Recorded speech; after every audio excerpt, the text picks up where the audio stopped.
1930, el 8 de desembre del 1930, el dia de la Puríssima, el meu pare, Francesc Colomer Massaguer, va comprar una antiga ferreteria, la ferreteria Segalers.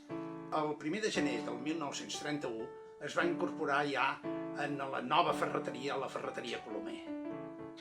Passen els anys, el temps de la guerra, es canvien productes de ferreteria, els pocs que hi havia, es canvien els productes per alimentació, a pagesos, per poder subsistir. Passada la Guerra Civil, el meu pare, que era bon coneixedor dels tallers d'imatgeria religiosa d'Olot, vàrem incorporar imatgeria religiosa. De tal manera que hi va haver un moment que hi havia més de 300 sants en l'establiment. Posteriorment, ja cap als anys 50, al meu pare li van oferir tota una sèrie de distribucions en exclusiva, la casa Otzen, la casa Turmix Berrens, la casa Blackdecker, i posteriorment, ja en els anys, concretament a l'any 87, varen fer la renovació total de l'establiment. Aquesta renovació va comportar una renovació total, com dic, de l'interior, i van conservar aquesta façana més o menys d'aires noucentistes que va tenir un gran èxit a la ciutat perquè a la gent va agradar que no haguessin perdut aquesta façana que ja se la feia una mica pròpia. Tal com dic, la façana ha sigut conservada i l'interior ha sigut renovat. Anteriorment, tota la prestatgeria era de fusta, amb elements al sostre per poder penjar.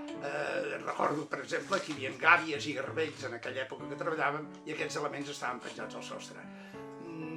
Els taulells eren uns antics taulells. Hem de tenir en compte que aquest espai, aquest establiment, abans havia sigut ferreteria, però és que abans havia sigut magatzem de ferro. O sigui que a l'espai i en aquesta mateixa ubicació hi ha ferreteria o magatzem de ferro de fa més de 100 anys.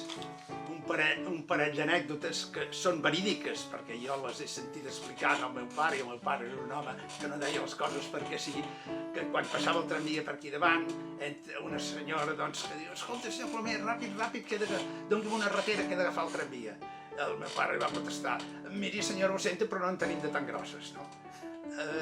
Una altra anècdota també, que també d'aquest ordre, escolti, una senyora que comprava un pot i que es veu que no tenia ganes de comprar-lo i diu: escolti, és que jo voldria que la nansa fos a l'altre costat. I el meu pare li gira el pot i mira, ja té el pot amb la nansa a l'altre costat.